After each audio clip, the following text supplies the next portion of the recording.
अपने आप को कभी भी ना टूटने मत देना, क्योंकि टूटे हुए मकान की तो लोग ईंट भी उठा ले जाते हैं। दोस्तों, आज मैं आपके सामने हाजिर हूं एक बहुत ही इंटरेस्टिंग स्टोरी के साथ। दोस्तों, ये स्टोरी है अमेरिका के एक प्रिजन की, एक जेल की, जहां पर एक व्यक्ति को मृत्यु दंड दिया जाता है, मौत की सजा दी जाती है। आमतौर पर मौत की सजा क्या होती है? फांसी। बट एक नए तरह से ट्रायल के लिए उस व्यक्ति को सजा दी गई कि उसकी जो मृत्यु होगी वो एनाकोंडा से डसवा करके मारा जाएगा, क्योंकि मृत्यु तो देनी थी, एनाकोंडा से डसवा करके उसको दिया जाएगा। इसके लिए उसको जेल में ले जाया जाता है। उसके सर में जो कपड़ा लगाते हैं ना, ब्लैक वाला, ब्लैक कपड़े से उसको ढक देते हैं उसके सर को, उसको कुछ दिखाई नहीं देता है। और उसके पास जो है एनाकोंडा को लाते हैं, उसको पहले दिखाते हुए एनाकोंडा लेकर के आते हैं उसके पास, और उसके कपड़े को उसके बाद ढकते हैं उसके सर को। ढकने के बाद क्या होता है कि उसको दो पिन जैसे कि सांप के दो दांत होते हैं ना जब काटते हैं, उसी तरह से दो पिन लाया गया और उससे तेज से उसके पैर में डंक लगाया गया। ऐसा लगे कि सांप ने काटा हुआ है, बट वो पिन था। पिन के द्वारा उसको किया गया। देखा गया कि 1 से 2 बार उसने झटके लिए और उसकी डेथ हो गई। उसको जब मेडिकल रिपोर्ट के लिए भेजा गया तो उसके मेडिकल रिपोर्ट में जो जांच किया गया, फॉरेंसिक से रिपोर्ट आई, उसमें पता चला कि उसकी जो मृत्यु हुई है वो जहर से हुआ है।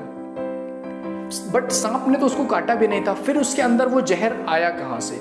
वो जहर आया उसकी मनोस्थिति से। उसके अंदर उसको देख करके जो फीलिंग्स आई, जो उसने अपने आप उसके अंदर सोचा कि उसको सांप ने काटा, अब उसके अंदर जहर फैलना शुरू हुआ, तो सारे बॉडी में उसके जहर फैल गया। उसके मन में ये सोचने की वजह से ये सारा किस्सा हुआ उसके साथ। इसीलिए कहा जाता है ना दोस्तों कि आपकी मनोस्थिति सब कुछ डिसाइड करती है। आपकी परिस्थिति कैसी भी हो, अगर आपने डिसाइड कर लिया है, आपकी मनोस्थिति मजबूत है, तो आप लाइफ में कुछ भी अचीव कर सकते हैं। और आपकी परिस्थिति कैसी भी हो, अगर आपका मनोस्थिति कमजोर है, आप अपने मन से, अपने मस्तिष्क से, अपने माइंड से पावरफुल नहीं है, तो आपकी परिस्थिति कैसी भी हो, कितनी भी सुदृढ़ हो, आप आगे नहीं बढ़ पाते हो।